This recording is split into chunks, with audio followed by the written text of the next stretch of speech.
नमस्कार। आज हमारे साथ भाजपा लीगल सेल के प्रदेश संयोजक नरेंद्र गुर्जर जी मौजूद हैं, जो आपको बता दें कि 2019 में भी विधानसभा चुनाव में इन्होंने कैथल से अपनी दावेदारी जताई थी टिकट को लेकर, लेकिन टिकट इनको नहीं मिल पाई थी।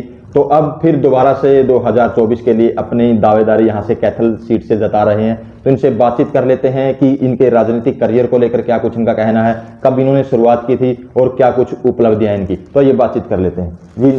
नरेंद्र जी, सबसे पहले नववर्ष की बहुत बहुत बधाई हो आपको। पहले आज आप सबको मैं मेरी तरफ से नववर्ष की हार्दिक शुभकामनाएं, और आपके माध्यम से आपके चैनल को देखने वाले सभी लोगों को भी मेरी तरफ से नववर्ष की हार्दिक शुभकामनाएं। मेरे पास अभी प्रदेश संयोजक का दायित्व है भारतीय जनता पार्टी विधि प्रकोष्ठ का जी। तो उसके तहत मुझे प्रदेश भर के अपने अधिवक्ता साथियों का एक संगठन है हमारा, तो उसके माध्यम से हम सरकार की और पार्टी की नीतियों को वकीलों के माध्यम से आम जन तक पहुंचाने का हमारा कार्यक्रम रहता है, जिसके तहत मुझे पूरे प्रदेश के अलग अलग जिलों में, अलग अलग तहसीलों में एक कार्यक्रम संगठन के लगातार चलते रहते हैं। जैसे आपको पता, अन्य संगठन काम करते हैं, किसान मोर्चा, युवा मोर्चा, इसी तरीके से हमारा लीगल सेल भी भाजपा का इस काम में लगा रहता है जी। तो मैं यहीं, मेरा जन्म है कैथल में ही, तो कुछ समय के लिए मैंने जी पंजाब यूनिवर्सिटी चंडीगढ़ से पढ़ाई करी, वहाँ छात्र राजनीति में रहे जी, और उसके बाद भाजपा से जुड़े रहे जी। तो संगठन में जब जहाँ जहाँ संगठन ने जिम्मेवारी दी तो वहाँ काम करते रहे हम जी। तो 2019 में आपने दावेदारी जताई थी और एक प्रोग्राम भी किया था यहाँ कैथल में अर्जुन नगर पर, लेकिन उसके बाद कहीं दिखाई नहीं दी। नहीं, 2019 में जब माननीय मुख्यमंत्री जी का यहाँ रथ यात्रा के माध्यम से आना हुआ था, तो उस समय हमारे संगठन मंत्री थे यहाँ, तो उन्होंने मुझे कहा था कि आप वहाँ अपना शक्ति प्रदर्शन करो जी। तो उसी के तहत मैं वहाँ कार्यक्रम में वहाँ उपस्थित था। चलो, जो भी वहाँ हुआ, तो उसके बाद चलो पार्टी का फैसला था, पार्टी ने जिसको भी चुना हमने उनका साथ दिया, और उसके बाद भी अब संगठन का काम तो चला ही रहता है। अब ये जरूरी नहीं होता कि हर व्यक्ति हमेशा कैमरे के सामने ही काम करे जी। तो वो अपने काम में मैं लगे हूँ, वो मुझे पता है और संगठन को पता है, तो वो तो कार्यक्रम चलता ही रहता है जी। तो अगर राजनीतिक करियर की आपकी बात करें तो थोड़ा बता दीजिए कि किस तरह का आपका राजनीतिक करियर अब तक रहा है। राजनीतिक करियर छात्र राजनीति से जुड़े रहे। उसके बाद 2012-13 में जब नितिन गडकरी जी हमारे राष्ट्रीय अध्यक्ष थे, तो मैं उनके माध्यम से उनको चंडीगढ़ पंजाब यूनिवर्सिटी में हमने एक कार्यक्रम किया था, तो उनके माध्यम से मुझे भाजपा के एक बड़े परिवार से जुड़ने का मौका मिला, और उसके बाद मैं भाजपा और संगठन संघ से जुड़े हुए विभिन्न कार्यक्रमों में उनके साथ जुड़ के, और पिछले 10 साल से विभिन्न क्षेत्रों में कहीं विधानसभा चुनाव के लिए चले गए, लोकसभा चुनाव के लिए चले गए। पार्टी ने जहां भी दायित्व दिया तो संगठन के माध्यम से एक बड़े परिवार का हिस्सा हम बने, और मुझे बड़ी खुशी है कि मुझे इस भाजपा और संघ परिवार से जुड़ने का मौका मिला, और इसके माध्यम से देश सेवा का मौका मिला, क्योंकि भारत नेशन फर्स्ट, जो हम एक प्रधानमंत्री मोदी जी जिनकी एक विचारधारा है कि सबसे बड़ा देश जी, और वो कहते हैं कि दल से बड़ा देश जी जी। तो उस विचारधारा के उसमें ही जब हम छात्र थे, तो वो बड़ी हमारे दिल को उसने छुआ, भावुक हुए, तो इस रास्ते पे हम आए, और इसी माध्यम से, इसी सोच के साथ आज हम आगे बढ़ रहे हैं जी।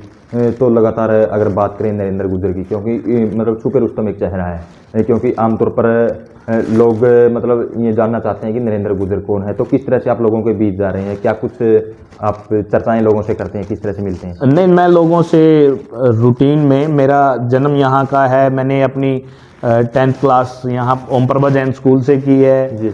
और उसके बाद +2 भी यहीं से की। उसके बाद चलो मैं कुछ समय पढ़ाई के लिए बाहर चले गया था, लेकिन मेरा रेगुलर यहाँ मिलना जुलना, मेरे ताऊ जी यहाँ जिला परिषद के चेयरमैन थे, ब्लॉक समिति के चेयरमैन रहे हैं। मेरे बड़े भाई सुरेंद्र गौरसी जी यहाँ 94 में प्रेसिडेंट रहे हैं जी, RKSD कॉलेज के, और काफ़ी लोगों को आप जानते होंगे, उन सबसे पहले का हम यहीं कैथल में ही बसिंदे हैं जी। और हर तरफ, चारों तरफ हमारे परिवार के सदस्य हैं, हमारे जानने वाले लोग, उनसे मैं मिलता रहता हूँ। रूटीन में मेरा वर्क है कि मैं दिन में कम से कम 15-20 घरों में जाना, उनसे बातचीत करना, उनसे सरकार की नीतियों पे चर्चा करना, और काफ़ी समय हो गया था मुझे भी, मैं बाहर रहा, तो उसके बाद अपना सुख दुख की बातें करना, यही मेरा रूटीन का काम है और इसी के माध्यम से मैं लोगों के बीच में हूँ।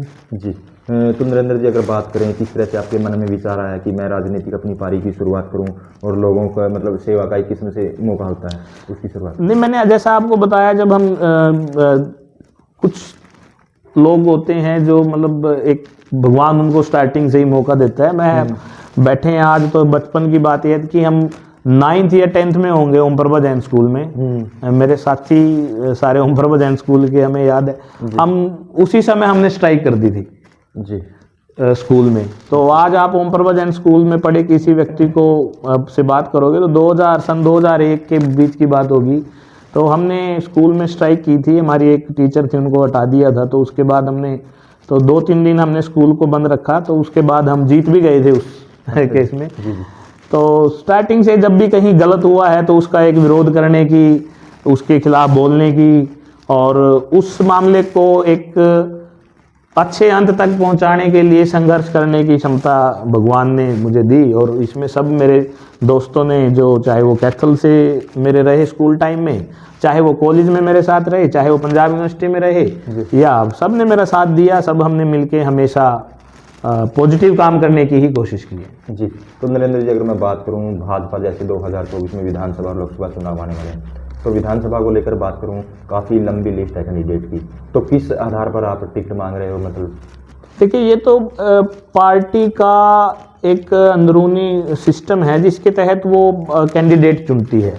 लोकतंत्र में सबको अधिकार है। आज आप भी, मेरे ख्याल से पत्रकार भी 40-50 के लगभग हम यहाँ हैं। जी। तो सबको सुनना अधिकार है लोगों का, कौन आपकी बात उनको पसंद आए या किसी की भी बात हो। इसी तरीके से राजनीति में होता है। अगर हम 5, 10, 15 जो भी हैं, जिसके विचार लोगों को पसंद आएंगे लोग उसको कहेंगे, जिसको लोग कहेंगे उसको ही संगठन तय करेगा। जी। तो ये तो लोगों की चर्चा है, लोगों के विचार हैं, लोगों के बीच हम जा रहे हैं अपने अपने वो करके। और हमारे लिए, सबके लिए, चाहे वो कोई भी हो, सबसे बड़ा जो एक निशान है वो कमल का फूल है। हम उसी के लिए काम करते हैं और उसी के लिए सभी लगे रहते हैं। और ये तो संगठन का काम है कि वो किसको इस दायित्व के लिए लायक समझेगी, तो जिसको वो समझेगा वो सब। हमारे लिए तो कमल का निशान है जी, जो भी कैंडिडेट कोई भी आए। तभी इसी एक विचारधारा के साथ ही भाजपा पूरे देश में बार बार अपनी जीत का झंडा गाड़ रही है। जी। तो जैसे विधानसभा की टिकटें बटेंगी तो कहीं ना कहीं मेरिट लिस्ट उसमें बनेगी, तो किस तरह से अपने दावे को मजबूत आप समझते हो? देखिए, मैं पहले भी कह चुका हूँ, मेरा यहीं का, मैंने +2 यहीं से की और परिवार भी यहीं से है। तो ये तो संगठन तय करेगा, दावा मजबूत होगा जब समय आएगा कि कोई रैली है या कोई कार्यक्रम होगा, तब आप सबको पता चल जाएगा कि किस आदमी ने कितना काम कर रखा है, कितना नहीं। चाहे आप 2019 की अगर आज भी आपके पास वीडियो होंगी तो आपको पता चल जाएगा कि किसके साथ कितने लोग थे। तो लोगों की संख्या ही एक व्यक्ति के चरित्र को दिखाती है। और लोगों के बीच में यही बात आप कि जो लोग ज़्यादा लोगों को, जो भी व्यक्ति ज़्यादा लोगों को जोड़ पाएगा, वही अपना राजनीति का यही काम है कि ज़्यादा से ज़्यादा संख्या में लोगों को जोड़ना, और उसी हिसाब से हम अपना काम करते हैं। जी। तो नरेंद्र जी, मेरा आखिरी सवाल है और सीधा सा सवाल है, 2024 में आप चुनाव लड़ोगे, अगर आपको टिकट मिलती है तो ठीक है, अगर टिकट नहीं मिली तो मतलब फिर भी चुनाव लड़ोगे आप? नहीं, ऐसा मैं फिर क्या मतलब है चुनाव लड़ने का? ये तो पार्टी का काम है जी, संगठन का काम है, हम संगठन का कर रहे हैं। मैंने तो आज तक आपको बताऊं तो टिकट कभी अपने मुंह से मांगी भी नहीं है। तो संगठन के जो हमारे उच्च अधिकारी हैं, अगर वो कहेंगे चुनाव लड़ो तो लड़ेंगे। अब मेरे पास दायित्व है बीजेपी लीगल सेल का, तो मैं अपना लीगल सेल, अब आपको लगता है कि ये दिखते नहीं, लेकिन मैं अपना पूरे प्रदेश में मेरा प्रवास रहता है अलग अलग कोर्टों में जी। तो अब जो चर्चा हम करते हैं वो मीडिया के सामने तो सारी चीजें नहीं कर सकते जी। तो वो कार्यक्रम, मेरा जो काम है, अब मान के चलो भाजपा में किसी को चेयरमैन है, कोई जिला अध्यक्ष है, कोई विधायक है, कोई प्रदेश कार्यकारिणी सदस्य है या कोई कार्यकर्ता है, सब अपना अपना काम कर रहे हैं जी। कोई किसी का भी ये नहीं होता कि वो अपने स्वयं के लिए काम कर रहा है। सबका एक ही लक्ष्य है कि कमल के फूल को लोगों तक पहुंचाना। और प्रधानमंत्री नरेंद्र मोदी और मनोहर लाल जी की सरकार, जो डबल इंजन की सरकार है, उसके माध्यम से अलग अलग जो जन सेवाओं के लिए अलग अलग स्कीमें जो गवर्नमेंट की चल रही है उनको लोगों तक पहुंचाना। जी। ये चुनाव कौन लड़ेगा कौन नहीं लड़ेगा वो सभी लोग वो तय करेगा संगठन। तो ये थे हमारे साथ नरेंद्र गुर्जर जी। तो इस वीडियो को ज़्यादा से ज़्यादा शेयर करें, लाइक करें, कमेंट करें ताकि ज़्यादा से ज़्यादा लोगों तक ये मैसेज पहुंच सके।